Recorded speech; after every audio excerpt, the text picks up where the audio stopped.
अस्सलाम वालेकुम students, welcome to my YouTube channel world of education. और आज हम वर्ल्ड ऑफ एजुकेशन की इस वीडियो के अंदर पाक स्टडी का लेक्चर नंबर 18 और लेक्चर नंबर 19 देखेंगे।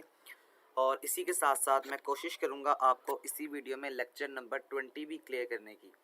ठीक है, अगर वीडियो का ड्यूरेशन लंबा ना हुआ तो मैं आपको कोशिश करूंगा कि आपका साथ ही लेक्चर नंबर जो 20 है वो भी इसी वीडियो में क्लियर कर दूँ।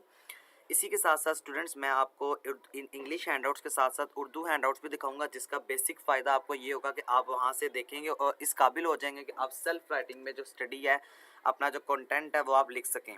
तो वीडियो स्टार्ट करने से पहले मैं आपको एक और चीज़ क्लियर कर दूँ। इंशाल्लाह इसी चैनल पर मैं आपके लिए बेहद इंपॉर्टेंट कंटेंट लेकर आऊँगा। आपके लिए मैं आपको तैयारी करवाऊँगा। ये जो आपकी फाइनल टर्म की है MCQs की फ़ाइल होगी, इसके अलावा सब्जेक्टिव होंगे, शॉर्ट क्वेश्चन होंगे, पास्ट पेपर्स होंगे। तो कहने का मकसद ये है कि आपने मेरा इस पे मैं आपको तैयारी करवाऊंगा इसी चैनल पर, तो आप काइंडली इसको जल्दी से सब्सक्राइब कर लें। सब्सक्राइब करने के बाद बेल आइकन पर प्रेस कर दें और ऑल पर क्लिक कर दें ताकि आपको नोटिफिकेशन मिल सके। इसी के साथ साथ मैं आपको जो है जो करंटली पेपर्स आ रहे होंगे वो भी मैं आपके साथ शेयर कर दूंगा विद इन आफ्टर 5 मिनट्स। और वो पेपर आप में भी क्वेश्चन आ सकते हैं, तो आपने उसको पहले से प्रिपेयर किया होगा तो आपको फ़ायदा इंशाल्लाह होगा। स्टार्ट करते हैं अपनी वीडियो। कॉन्स्टिट्यूशनल मेकिंग, जो कॉन्स्टिट्यूशनल मेकिंग है उसके बारे में बता रहा है 1947 से लेकर 1956 तक। तो ये हमने पीछे सब पढ़ के आए हुए, तो ये तमाम तो हिस्ट्री वही है जो कि मैंने आपको प्रीवियस लेक्चर्स में बताई हुई है।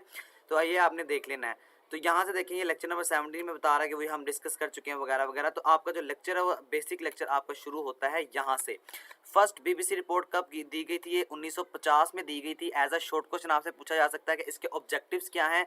तो ये 3 ऑब्जेक्टिव आपने लाजमी याद करने हैं जो कि मैंने आपके सामने यहाँ पर शो कर दिए हैं। ठीक है, ये मैंने इसको हाईलाइट कर दिया है। 5 लिखे हुए हैं, 5 में से आप कोई से भी 3 याद कर लें। एज अ शॉर्ट क्वेश्चन आपसे पूछ सकता है। सबसे पहले क्या कह रहा है कि ऑब्जेक्टिव रेजोल्यूशन जो है कॉन्स्टिट्यूशन की वो डायरेक्टिव प्रिंसिपल्स थे। लेजिस्लेटिव 2 हाउसेस पार्लियामेंट थी। ये भी ऐसा MCQ पूछा गया था पास्ट पेपर के अंदर कि जो जितने आपके पास कितने हाउसेस होते हैं, 2 हाउसेस होते हैं। कौन कौन से? एक अपर होता है, एक लोअर होता है, जिसके पास जो होती हैं वो पावर्स होती हैं। तीसरा आपके पास है the head of state elected by joint election after for the 5 years would be for 5 year, 5 साल के लिए हम इलेक्शंस करवाएंगे। इसके अलावा सारी डिटेल आपको बता रहा है कि प्रेसिडेंट जो है उसकी उम्र कितनी होनी चाहिए। इसके अलावा कैबिनेट रिस्पॉन्सिबल होगा दोनों हाउसेस का, और नेशनल लैंग्वेज को भी इसमें मेंशन नहीं किया गया था 1950 में। फिर इसको क्रिटिसाइज़ किया गया था। क्रिटिसाइज़ का मतलब ये है कि इसको जो क्रिटिसाइज़ लोग थे उन्होंने इसे क्रिटिसाइज़ किया था कि इस तरह नहीं, इस तरह करते वो ज़्यादा बेहतर था। अब ये क्रिटिसाइज़ को देखते हुए क्या हुआ था, यहाँ पर लैंग्वेज का भी इशू आया था कि हम जो उर्दू है उसको ऑफिशियल लैंग्वेज करार दे दी जाए। फिर हमें ये दूसरी रिपोर्ट बनाई गई थी। दूसरी रिपोर्ट में हमने क्या किया था, दूसरी रिपोर्ट की 1952 में दूसरी रिपोर्ट दी गई थी। सेकंड BBC रिपोर्ट कब आई थी? MCQ पूछा जाता है कि सेकंड BBC रिपोर्ट कब आई थी, तो ये 1952 में आई थी। उसके बाद देखें यहाँ पर इसके जो सारे प्रिंसिपल्स हैं ये भी आपने इस तरह कर लेने हैं। प्रिंसिपल्स कौन से हैं? Head of state would be the Muslim, यानी जो हमारा सरबरा होगा वो मुसलमान होना चाहिए। उसके बाद इक्वल रिप्रेजेंटेशन दी जाएगी यूपी अपर हाउस में और लोअर हाउस में। इसके अलावा more powers were given to the lower house, more power जो है वो लोअर हाउस को दी जाएंगी। Cabinet mission plan responsible to the lower house, जो कैबिनेट है वो रिस्पॉन्सिबल होगा लोअर हाउस का। इसके अलावा प्रॉमिस किया गया law making would be according to with Islam, यानी जो भी आप लॉ शाह क्रिएट करेंगे वो आपका इस्लाम के मुताबिक होना चाहिए। इसके अलावा advisory board of 5 Islamic scholar were founded, यानी 5 जो इस्लामिक स्कॉलर्स थे उनकी ज़ेर निगरानी एक ऐसा सिस्टम क्रिएट किया गया था जहाँ पर आपने इस्लाम के तहत आपको हर चीज़ बताई और सिखाई जाएगी। उसके बाद साइलेंट और नेशनल लैंग्वेज। साइलेंट अभी तक ये जो था साइलेंट था, नेशनल लैंग्वेज में, यानी अभी भी नेशनल लैंग्वेज को नहीं बताया गया था कि उर्दू हमारी नेशनल लैंग्वेज है। इस पर भी क्रिटिसाइज़ हुई थी, जो पॉलिटिशियंस थे उस पर क्रिटिसाइज़ किया था। ये आप खुद से एक दफ़ा देख लें कि क्रिटिसाइज़ क्या क्या हुआ था, क्या क्या नहीं हुआ था। अब इस क्रिटिसाइज़ को देखते हुए हमें थर्ड रिपोर्ट की ज़रूरत पड़ी जो कि मोहम्मद अली बोगरा का फार्मूला है। बहुत इंपॉर्टेंट क्वेश्चन है ये वाला। जब से ये बुक आपकी क्रिएट हुई है तब से लेके अब तक हर ये पेपर में पूछा गया है, हर स्टूडेंट के में आया हुआ है। तो ये आपने अच्छी तरह याद करना है, what is the Muhammad Ali formula. तो ये मोहम्मद अली का फार्मूला क्या है? ये थर्ड रिपोर्ट है बेसिक, अक्टूबर 1953 में दी गई थी ये। इसका प्रपोजल ये था कि रिवाइज करवाया जाए in the light of criticism, यानी जो क्रिटिसाइज कर रहे हैं लोग उनकी जो चीज़ें हैं उन पर हम काम करें। तो सबसे पहले इक्वल रिप्रेजेंटेशन दे दी गई तमाम तर 5 यूनिट्स को। इसके अलावा लोअर हाउस को मोर रिप्रेजेंटेशन दी गई थी। आपने देखा है पिछले में क्या हुआ था, पिछले में जो लोअर हाउस है उसको ज़्यादा जो था पावर दी गई थी, जबकि इस वाले में इक्वल रिप्रेजेंटेशन है। उसके बाद देखें यहाँ पर दोनों में क्या है, बिल्कुल इक्वल दिया हुआ है। उसके अलावा decisions by majority but it include 30% members for each zone, कि क्या कह रहा है कि जो मेजोरिटी है वो डिसीजन करेगा, लेकिन हर 30% मेंबर जो है ये उन पर भी जोन पे डिपेंड करती है। अब इसे भी क्रिटिसाइज किया गया था कि अब इसमें क्रिटिसाइज ये किया गया था कि फार्मूले के बाद work began on constitutional drafting, यानी अब कॉन्स्टिट्यूशनल ड्राफ्ट हो गया था। ड्राफ्ट का मतलब ये है कि बिल्कुल अभी जो ना मतलब कह सकते थे कि हतमी तौर पर कॉन्स्टिट्यूशन आया है, ना हम ये कह सकते थे कि बिल्कुल ही जो है कॉन्स्टिट्यूशन नहीं आया। उसके आगे सीए जो डिसोल्यूशन है वो क्या है, अक्टूबर 1954 यानी 1954 में ये हमें दिया गया था। जो सीए डिस्कशन है, जीजी स्टैंड फॉर गवर्नर जनरल ने डिसॉल्व किया था सीए को, जो कि चैलेंज था सिंध के लिए और इसके अलावा मौलवी तमीज़ुद्दीन के लिए चैलेंज था। इन्होंने क्या किया था, इनकी तरफ से चैलेंज था और इनको जो हमारे गवर्नर जनरल है उन्होंने सॉल्व किया था। कोर्ट ने डिक्लेयर किया था dissolution illegal, but the federal court upheld the GG action but asked for setting up the elected CA. उसके आगे सेकंड कॉन्स्टिट्यूशनल असेंबली जो कब बनी थी, जून जुलाई 1955 में। एमसीक्यूज आता होता है कि कब बनी थी, मार्च 10 1955 को आपके पास। और किसने बनाई थी, ये गुलाम मोहम्मद ने बनाई थी। और इसका क्या था, all its member were to be elected indirectly, in this way the second CA came into existence, यानी हर जो मेंबर होगा उसे इनडायरेक्टली तौर पर शामिल किया जाएगा। तो इस तरह से हमारे पास सेकंड कॉन्स्टिट्यूशनल जो असेंबली है उसका क्या मार्ज है वजूद में आया। उसके आगे बात करें तो उसके आगे कह रहा है 1 यूनिट स्कीम क्या है। 1 यूनिट स्कीम आपको दी गई थी अक्टूबर 1955 में, ठीक है। इसके the presence of different provinces in the WP had complicated the issues of WP representation in CA, it was handed uniting all the VPs in 1 unit और अक्टूबर। इसका मतलब ये है कि तमाम तर जो मसाइल थे उसको एक यूनिट में दे दिया गया था, एक यूनिट स्कीम बना दी गई थी। नाम से आपको पता लग रहा है कि हर मसले का हल सिर्फ एक यूनिट स्कीम में बयान हुआ था और एक ही यूनिट स्कीम में इसको सोल्व किया गया था, इसीलिए हमने यहाँ पर इसे 1 यूनिट स्कीम का नाम दिया हुआ है। फिर कॉन्स्टिट्यूशनल मेकिंग की बात करें तो कॉन्स्टिट्यूशन का मतलब आइन जो आपका बनाया गया था, तो 1 unit scheme help the task of constitutional making to accomplish successful. The previous committee report held the new assembly that completed its work and present in second constitutional on January 9, 1956. मतलब क्या इसका मतलब, हम इसे इस तरह कह सकते हैं, जो आपका कॉन्स्टिट्यूशन था वो आपका आया था, यानी सेकंड कॉन्स्टिट्यूशनल जो असेंबली थी वो जनवरी 9 1956 को बनाई गई थी। इसी के साथ ये अप्रूव कब हुई थी, 29 जनवरी 1956 को ये अप्रूव भी हो गई थी। तो ये भी एमसीक्यूज के पॉइंट ऑफ व्यू से आपने याद रखना है, ठीक है।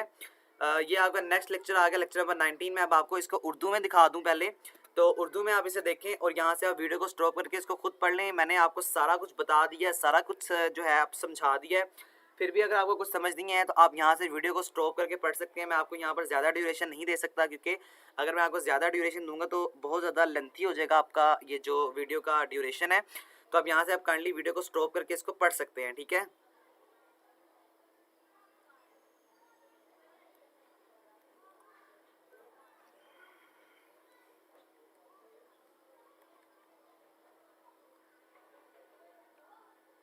मैंने आपको सारा कुछ दिखा भी दिया है, बता भी दिया है, समझा भी दिया है, लेकिन फिर भी अगर आपको कुछ समझ नहीं आया तो आप मुझसे कमेंट्स में लाजमी पूछ लें। इंशाल्लाह एज सुन एज पॉसिबल मैं आपके कमेंट का रिप्लाई करके आपको ज़रूर जो है आपका जो कॉन्सेप्ट है वो क्लियर करने की कोशिश करूँगा, ठीक है। तो यहाँ तक आपका लेक्चर नंबर 18 था। अब हम लेक्चर नंबर 19 की बात करेंगे, और लेक्चर नंबर 19 भी आपका छोटा सा है, ईजी है, मुश्किल नहीं है। तो इंशाल्लाह पास्ट पेपर की जो तैयारी होगी वो भी मैं आपको इसी चैनल पर करवाऊंगा। तो अगर आपने चैनल को सब्सक्राइब नहीं किया हुआ तो सब्सक्राइब कर लें, बेल आइकन पे प्रेस कर दें। और इसके अलावा स्टूडेंट्स आपसे एक और रिक्वेस्ट है कि मेरा चैनल अभी इनिशियलाइजेशन पर है। आप कोई भी अगर प्लेटफॉर्म इस्तेमाल करते हैं सोशल मीडिया का, काइंडली इसका लिंक उस पर भी शेयर करें ताकि मेरे सब्सक्राइबर्स इंक्रीज़ हों और मुझे आपके लिए वीडियोज़ बनाने का फ़ायदा हो सके। तो चलते हैं अपने इंग्लिश हैंडआउट्स की तरफ। अब 1956 का आइन क्या था, 1956 के आइन की बात करेंगे हम। तो इसके अंदर the constitution of 1956 was passed after long deliberations, यानी कि 1956 का जो आइन था उसको पास किया गया था एक लंबे सफ़र के दौरान और एक लंबी मुश्किलात के जो दौरान है। यानी देखें, एक अबूरी जो दस्तूर है, यानी कि बिल्कुल एक मुश्किल जो सफ़र है, उसके बाद आपका जो आइन है उसको पास किया गया था। उसके आगे हम इंग्लिश हैंडआउट्स की बात करें तो इंग्लिश हैंडआउट्स में आपको क्या कह रहा है आगे कि अब यहाँ पर क्या था, 234 आर्टिकल और 6 शेड्यूल थे। ये बहुत इंपॉर्टेंट एमसीक्यूज है आपका, ये आपने याद रखना है एमसीक्यूज के पॉइंट ऑफ व्यू से। कितने आर्टिकल्स थे 1956 के कॉन्स्टिट्यूशन में, ये हर दफ़ा क्वेश्चन आता होता है, तो इसको आपने अपने माइंड से स्किप नहीं करना, ये अच्छी तरह लाइनें याद करनी जो कि मैं आपको बता रहा हूँ। उसके आगे क्लियर इम्पैक्ट पड़ा था इस पर गवर्नमेंट ऑफ इंडियन एक्ट 1935 पे। और फीचर्स की बात करें तो इसके अंदर पार्लियामेंट्री सिस्टम है जो कि पार्लियामेंट को बताता है। अच्छा, ये भी एमसीक्यूज आता होता है, द प्रेसिडेंट यानी जो पार्लियामेंट सिस्टम के अंदर the president would be 45 years age, जो प्रेसिडेंट की एज है वो 45 लाजमी होनी चाहिए। ये अप्रूव किया था 1956 के आइन में। ये एज एमसीक्यूज आता है कि 1956 के आइन के मुताबिक जो प्रेसिडेंट है मुसलमानों का, उसकी कम से कम एज कितनी होनी चाहिए, 40 ईयर्स होनी चाहिए, 35 ईयर या 45 ईयर। तो इसका करेक्ट आंसर 45 है। तो ये आपने अच्छी तरह याद इसको करना है, इसको आपने अपने माइंड से स्किप नहीं करना। और क्वालिफाइड कितना होना चाहिए, मिनिमम बीए उसने किया होना चाहिए। उसके आगे अगर बात करें तो प्राइम मिनिस्टर क्या होता है, प्राइम मिनिस्टर पीबी प्रेसिडेंट, ये इसका क्या कह रहा है। अब इसमें आपने क्या करना है, वो कह रहा है कि मेजोरिटी, नेशनल असेंबली की जो मेजोरिटी जिस बंदे को प्राइम मिनिस्टर बनने का कहेगी वही बंदा प्राइम मिनिस्टर बन सकता है। He could ask PM to show his support और cabinet was collectively responsible to the and a PM was lead to the government assistant by cabinet. तो ये तमाम तो शर्तें प्राइम मिनिस्टर के लिए ज़रूरी हैं। वन हाउस पार्लियामेंट क्या था, one house parliament, national assembly was the only house of the parliament having a membership of 300 plus women plus 10 women seats. तो ये भी आता होता है, वन हाउस पार्लियामेंट में 300 सीटें होती हैं और कितनी सीट्स वुमेन्स के लिए रखी होती हैं, तो वो 10 सीटें होती हैं। एज अ एमसीक्यूज आपने इसको स्किप नहीं करना। उसके आगे all legislative powers was vested with NA, ये तमाम तो चीज़ें आपने खुद से पढ़ लेनी है। वन हाउस पार्लियामेंट सिर्फ बता रहा है, उर्दू हैंडआउट्स में भी आपको दिखा दूंगा। तो किसी भी चीज़ का अगर आपको समझ नहीं आएगी तो आपको वहाँ से पता लग जाएगा। फेडरल सिस्टम की बात करें तो the constitution provided 3 list. Federal system में कॉन्स्टिट्यूशनल ने कितनी लिस्ट प्रोवाइड की थी, 3 लिस्टें प्रोवाइड की थी। एक फेडरल है, एक प्रोविंशियल और एक कंकरेंट है। There are 2 provincial in the federation of Pakistan, और जिसमें से 2 जो लिस्टें हैं वो फेडरेशन ऑफ पाकिस्तान की हैं। उसके आगे प्रोविंशियल स्ट्रक्चर की बात करते हैं तो प्रोविंशियल स्ट्रक्चर में आपको क्या बता रहा है, all at the provincial level they was elected assembly the parliamentary system under the nominal leadership of governor. The real power were given to the chief minister and his cabinet. जो real power है provincial की वो आपको chief minister और cabinet की तरफ से दी जाती है। Centre had some overriding powers and emergency powers too, तो सेंटर्स को हम पावर मजीद दे सकते हैं जो कि ये हैं क्लास 191 के तहत। ये भी आपको एमसीक्यू में पूछा जा सकता है कि क्लास कौन सी क्लास के तहत आप जो है वो कॉन्स्टिट्यूशनल क्राइसिस इन प्रोविंसेस को पावर दे सकते हैं, तो वो क्लास 193 है। 191 के तहत सिक्योरिटी दे सकते हैं, इकोनॉमिक लाइफ पे दे सकते हैं। तो ये आपने चीज़ें खुद से पढ़ लेनी है। इंडिपेंडेंट जुडिशरी यानी कि आपका इंडिपेंडेंट जो निज़ाम है अदालत का वो तमीर किया जाएगा। हाई कोर्ट्स बनाए जाएंगे प्रोविंसेस के अंदर, जिसका बेसिक मतलब ये होगा कि आपको जो है अदालत जो है वो इंसाफ मुहैया करेगी। उसके आगे फंडामेंटल राइट्स क्या होते हैं, हर किसी को राइट दिया जाएगा, हकूक दिए जाएंगे पीपल्स को जो कि पाकिस्तान के हैं, और उनको सस्पेंड भी नहीं किया जा सकता जब तक उनके खिलाफ कोई एमरजेंसी केस वजूद में ना आ जाए। उसके आगे देखें तो वो क्या कह रहा है आपको, directive principle of state policy. तो दीज प्रिंसिपल्स प्रोवाइड गाइडलाइंस, ये जो प्रिंसिपल्स हैं ये आपको गाइडलाइंस प्रोवाइड करती हैं पॉलिसी मेकिंग के बारे में। ऑब्जेक्टिव रेजोल्यूशन है इसके अंदर जो कि प्रेमेबल है। अदर प्रिंसिपल है इसके जो आपके पास आते हैं, प्रैक्टिसेस आते हैं, वेलफेयर ऑफ पीपल्स आते हैं, नॉन डिस्क्रिमिनेशन वगैरह वगैरह। तो ये तमाम तो चीज़ें आप डिस्कस करते हैं डायरेक्टिव प्रिंसिपल पॉलिसी के अंदर। इस्लामिक करेक्टर्स का मतलब क्या होता है, हर निज़ाम को मैं आपको इसको ऐसे ही एक्सप्लेन कर देता हूँ, आप इसे खुद से रीड आउट कर लीजिएगा। इसका कहने का मतलब ये है कि हर जो आप पाकिस्तान में कोई भी चीज़, कोई भी लॉ को इम्प्लीमेंट करवाना चाहते हैं तो वो तमाम तो चीज़ें इस्लामिक रिपब्लिकली, यहाँ पर देखें लिखा हुआ है कि वो चीज़ें होंगी इस्लामिक रिपब्लिकली। उसके आगे आपको कह रहा है कि हर चीज़ को, यानी कि अगर आपने कोई भी लॉ को ये लाना है, no law can be made by violate Islamic principles and teachings. हम ऐसा कोई भी लॉ तमीर नहीं कर सकते जो लॉ इस्लाम के ख़िलाफ़ होगा। इसके अलावा हम जो है अपनी स्टडी वगैरह में भी इस्लामिक सिस्टम में और पॉलिटिकल सिस्टम में भी जो इस्लामिक कानून है उसको इम्प्लीमेंट करने की कोशिश करेंगे। फिर वर्किंग इस कंडीशन ने किया था, नो इलेक्शन वर फाउंडेड। ये बहुत इंपॉर्टेंट लाइनें हैं कि no election were held after the enforcement of elections. कोई इलेक्शन जो है वो हेल्ड नहीं किया गया था इन्फोर्समेंट ऑफ इलेक्शन के बाद। इट वॉज फाइनली ऑब्रोगेटेड ऑन 7 अक्टूबर 1958। इसको फाइनली नाफिद कर दिया गया था 7 अक्टूबर 1958 को, यानी 1958 को। उसके बाद it worked from March 23 1956 to October 7 1958। ये लाइन एमसीक्यूज के पॉइंट ऑफ व्यू से बहुत ज़्यादा इंपॉर्टेंट है कि ये किस तरह वर्क करता है। ये जो वर्क करता है 23, इसने कब से वर्क स्टार्ट किया, 23 मार्च 1956 से लेकर 17 अक्टूबर 1958 तक इसने जो है वो वर्क किया है। तो इसको आप हाईलाइट कर लेंगे, बहुत ज़्यादा इंपॉर्टेंट लाइंस है आपके लिए। तो लेक्चर नंबर 20 भी हम इसी वीडियो में देख लेते हैं। अभी 1962 कॉन्स्टिट्यूशन का आइन बताएगा आपको। तो बैकग्राउंड बता रहा है आपको, बैकग्राउंड का हमने जो अभी जो डिस्कस किया तमाम तो चीज़ें बैकग्राउंड के अंदर आ जाएंगी, ये आप खुद से रीड आउट कर लीजिए। अब इसके अंदर भी कॉन्स्टिट्यूशनल मेक हुआ था। कैसे कॉन्स्टिट्यूशन, अक्टूबर 1959 के अंदर हमें अब कॉन्स्टिट्यूशनल मेक करने की दोबारा से ज़रूरत थी। और उसके अलावा इस सिस्टम के तहत क्या था, 40,000 बेसिक डेमोक्रेट जो थे were to be elected in each province, यानी जो 40,000 डेमोक्रेट्स है हर प्रोविंस के लिए उनको इलेक्ट किया गया था। और इसके अलावा आगे बात करें तो आगे कह रहा है election for basic democrats were held in December 1959 and January 1960। ये डेट्स बहुत ज़्यादा इंपॉर्टेंट है, आती होती हैं, इसको आपने अपने माइंड से स्किप नहीं करना। उसके आगे फरवरी 1960 में जो आपके पास था चेयरमैनशिप थी जस्टिस की, उसमें हमने जो है चीफ जस्टिस को फॉर्मर किया था। अब इसके पॉइंट्स देख लें तो क्या था, जीनियस ऑफ पीपल है, स्टैंडर्ड ऑफ एजुकेशन है, ये तमाम चीज़ें यानी कि एजुकेशन को किया जाएगा, पीपल जो लोग हैं उनकी जहानत को मद्देनजर रखा जाएगा, नीड ऑफ डेवलपमेंट, अभी हमें मजीद तरक्की की ज़रूरत है, इसके बारे में आपको इस आइन के मुताबिक जो कि 1962 का आइन है उसमें बताया गया था। ये यहाँ से आपका लॉन्ग क्वेश्चन आता होता है, ये बहुत ज़्यादा इंपॉर्टेंट चैप्टर्स हैं, इनको आपने अच्छी तरह रीड आउट कर लेना है, ठीक है। उसके आगे कह रहा है कि अयूब ने अनाउंस किया कॉन्स्टिट्यूशनल फर्स्ट 1962। किसने अनाउंस किया था 1962 का आइन, अयूब ने अनाउंस किया था। ये भी आपका एमसीक्यूज आता होता है, इसको भी आपने याद रखना है। और ये जो 3-4 लाइनें जो कि मैंने यहाँ पे हाईलाइट कर दी हैं, new constitution was in force on June 8 1962। Martial law was withdraw, martial law आपका विड्रो करवा दिया गया था, निकाल दिया गया था, यानी ख़त्म कर दिया गया था। The new constitution was consisted 250 articles and 5 schedules. बहुत इंपॉर्टेंट एमसीक्यूज है आपका ये वाला, कि वो कह रहा है कि जो 1962 का जो आइन है इसके कितने आर्टिकल्स हैं, इसके आर्टिकल्स हैं ये आपने याद रखना है, ये एज आ एमसीक्यूज आपसे पूछे जाते हैं। 1956 के मुताबिक कितने आर्टिकल्स हैं, 1952 के या 1956 के मुताबिक कितने आर्टिकल्स हैं, 1962 के मुताबिक कितने आर्टिकल्स हैं, तो ये 250 आर्टिकल्स हैं और 5 शेड्यूल्स हैं, ठीक है।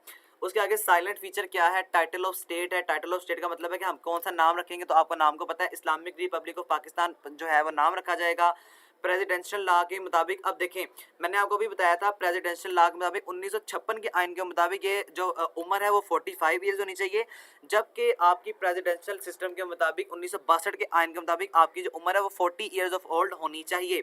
तो ये दो बेसिक डिफरेंस है, ये आपको बहुत ज़्यादा कंफ्यूज करते हैं एमसीक्यूज में, तो ये चीज़ें आपने अच्छी तरह से अपने माइंड में बिठानी है, ठीक है। उसके आगे बात करें पावर ऑफ प्रेसिडेंट की, पावर क्या क्या पावर्स हैं प्रेसिडेंट के पास, तो देखें जी president were the focal point of all executive legislative and judicial powers, cabinet was president to him, यानी कि अब पावर जो है उसके मुताबिक जो एग्जीक्यूटिव सिस्टम है आपका, जो आपका जो लेजिस्लेटिव यानी जो आपका जो वोटों का सिलसिला है और जो आपका अदलिया का निज़ाम है, वो तमाम तर पावर आपके प्रेसिडेंट के पास हो सकती हैं। नेशनल असेंबली की बात करें तो नेशनल असेंबली में क्या था, 1 हाउसेस था, बेसिक प्रिंसिपल था, और इसके अंदर 2 विंग्स थे कंट्री में, और 150 सीटें थी। अब यहाँ पर सीटों को भी कम कर दिया गया है, पहले आपके पास 300 सीटें थी, 10 सीटें वुमेन के लिए रिजर्व कर दी गई थी। अब यहाँ पर देखें तो 150 सीट्स हैं और 6 सीट्स जो है वो वुमेन्स के लिए रिजर्व की गई हैं, ठीक है। ये बेसिक डिफरेंस है, इन बेसिक डिफरेंस को आपने अच्छी तरह से अपने माइंड में बिठा लेना है एज आ लॉन्ग क्वेश्चन। ये चैप्टर बहुत ज़्यादा इंपॉर्टेंट है, आपका बेसिक लॉन्ग क्वेश्चन आता ही यहीं से है। लेजिस्लेटिव पावर्स की बात करें तो वह क्या कह रहा है कि अब आपके पास वही बात है जो कि मैंने आपको ऊपर बता दिया कि प्रेसिडेंट के पास लेजिस्लेटिव पावर होगी, प्रेसिडेंट के पास होगी, और उसके मुताबिक प्रेसिडेंट काम वगैरह कर सकता है। फाइनेंशियल पावर्स का देखें तो फाइनेंशियल पावर लिमिटेड दी जाएंगी प्रेसिडेंट को, only new expenditures would be voted, यानी जो न्यू एक्सपेंडिचर आपके पास उसी को सिर्फ वोट दिया जाएगा, इसके अलावा रिजेक्ट कर दिया जाएगा अगर कोई भी रिकरिंग, यानी कि रिकरिंग का मतलब ये है कि बार बार अगर आपके पास एक एक्सपेंस आ रहा है तो अगर वो एक्सपेंस आएगा तो उसको रिजेक्ट कर दिया जाएगा। फेडरलिज्म की बात करें तो there are 2 provinces of federalism, 2 provinces है फेडरलिज्म में, ईस्ट पाकिस्तान और West Pakistan. Only 1 list of subject, तो सिर्फ एक सब्जेक्ट को लिस्ट यहाँ पर किया गया था। प्रोविंशियल गवर्नमेंट की बात करें तो governments governor were head to the provinces and govern the province with the cabinet. यहाँ पर अब ये कह रहा है कि अब गवर्नमेंट्स जो है अपने प्रोविंशियल के दरमियान खुद बनाएंगे, जो आजकल भी आपका देखें निज़ाम चल रहा है, हर प्रोविंस की अपनी अपनी गवर्नमेंट है, तो यही बात कर रहा है कि हर जो प्रोविंस है अपनी अपनी गवर्नमेंट को खुद तामीर या खुद बनाएगा, और वहीं से आपका जो काम वगैरह है वो चलना स्टार्ट हो जाएगा। प्रिंसिपल देखें पॉलिसी के तो national solidarity would be observed है, interest of backward people would be looked after, opportunities for participating in national life, educational and well being people। तो ये तमाम तर प्रिंसिपल्स हैं, इनको आपने याद करना है, ये ऐसे शॉर्ट क्वेश्चन आपसे पूछे जा सकते हैं, ठीक है। उसके आगे फंडामेंटल राइट्स क्या होते हैं, फंडामेंटल राइट्स का मतलब ये होता है कि आपने कुछ ना कुछ राइट्स देने हैं अपने लोगों को। पॉलिटिकल पार्टीज़ का मतलब ये है कि आपकी जो पॉलिटिकल पार्टीज़ हैं उनको इंट्रोड्यूस करवाया गया 1962 के अंदर आइन के मुताबिक, ये भी आपके एमसीक्यू आता होता है। इस्लामिक रिवीजन है, और इसके अलावा advisory council for Islamic ideology है। तो ये इसके लिए आपको मेंबर्स याद रखने हैं कि 5 से लेकर 12 तक मेंबर्स थे। इस्लामिक रिसर्च है, मतलब क्या है कि आपका इस्लाम के मुताबिक हर काम होगा। और आखिरी जो आपकी लाइन है कॉन्स्टिट्यूशनल रिमाइंड इन फोर्स, ये भी आपने याद रखनी है, ये बहुत ज़्यादा इंपॉर्टेंट है as MCQs point of view. जो कॉन्स्टिट्यूशन है उसको रिमाइंड किया जाएगा 8 जून 1962 से लेकर 25 मार्च 1969 तक, ठीक है। तो ये आपके सारे चैप्टर्स थे। आई होप आपको समझ आ चुके होंगे। कुछ भी अगर आपको समझ नहीं आया तो आपने मुझसे कमेंट्स में लाजमी पूछ लेना है। मैं इंशाल्लाह एज सुन एज पॉसिबल आपके कमेंट का रिप्लाई करके आपको जो है वो आपका कॉन्सेप्ट क्लियर करने की कोशिश करूँगा। इसके साथ साथ स्टूडेंट्स आपसे यही रिक्वेस्ट है कि आप मेरे अगर चैनल पर न्यू है तो इसको सब्सक्राइब करें, लाइक करें मेरी इस वीडियो को, और इस वीडियो का लिंक जहाँ तक पॉसिबल हो सकता है अगर आप कोई भी सोशल मीडिया प्लेटफॉर्म इस्तेमाल करें वहाँ पर डाल दें। इसके अलावा इसी चैनल पर हम इंशाल्लाह फाइनल टर्म की प्रिपरेशन करेंगे, तो आपने मेरा चैनल सब्सक्राइब लाजमी करना है ताकि आपको बर वक्त नोटिफिकेशन मिल सके। सब्सक्राइब करने के बाद बेल आइकन पर भी लाजमी जो है वो क्लिक कर देना आपने। इसी के साथ साथ अगर मैं आपको उर्दू हैंडआउट्स भी दिखाता जाऊँ तो ये उर्दू हैंडआउट्स हैं, आप इसको खुद से वीडियो को स्टॉप करके देख लीजिएगा, ठीक है। आपको इंशाल्लाह यहाँ से समझ ज़रूर आ जाएगी। इसको स्टॉप करते जाएं और साथ साथ इसको देखते जाएं। जो इंग्लिश में बातें मैंने आपको समझाई हैं, बताई हैं, वही यहाँ पर ये आपको बातें बता भी रहा है और सिखा भी रहा है। और स्टूडेंट्स इसके अलावा जो आपके रिमेनिंग सब्जेक्ट्स हैं एज लाइक CS 101 है, मैथ 101 है, इसके अलावा आपके पास जो है MGT 101 है और इंग्लिश है ENG 101। ये तमाम तरह सब्जेक्ट्स की तैयारी भी मैं आपको इसी चैनल पर करवाऊंगा। तो आप सब्सक्राइब करना काइंडली मत भूलें। सब्सक्राइब करें, लाइक करें, दोस्तों के साथ शेयर करें और मुझे सपोर्ट करें। मुझे आपकी सपोर्ट की बेहद ज़रूरत है अभी। बिल्कुल अभी मेरा चैनल इनिशियलाइजेशन पर है और इसके अलावा जो है वो बहुत ज़्यादा मेहनत लगती है आपके लिए वीडियोज़ बनाने में। तो सब्सक्राइब करना यार मत भूला करें, अपने दोस्तों को भी कहा करें इसको सब्सक्राइब करें, शेयर करें। आपके जो यूनिवर्सिटी या ग्रुप्स बने हुए हैं ताकि मेरे सब्सक्राइबर्स भी इंक्रीज़ हों और मुझे भी फ़ायदा हो सके। तो ये आपका लेक्चर था, आई होप आपको समझ आ चुका होगा। मैं आपको फिर यही कह रहा हूँ, वीडियो का ड्यूरेशन थोड़ा सा लंबा हो गया है तो आप इसे काइंडली जो है वहाँ पर स्टॉप कर करके देख सकते हैं, ठीक है। कुछ भी समझ नहीं आया तो आपने मुझसे कमेंट्स में लाजमी पूछ लेना। मुझे इजाज़त दें, अल्लाह हाफिज़।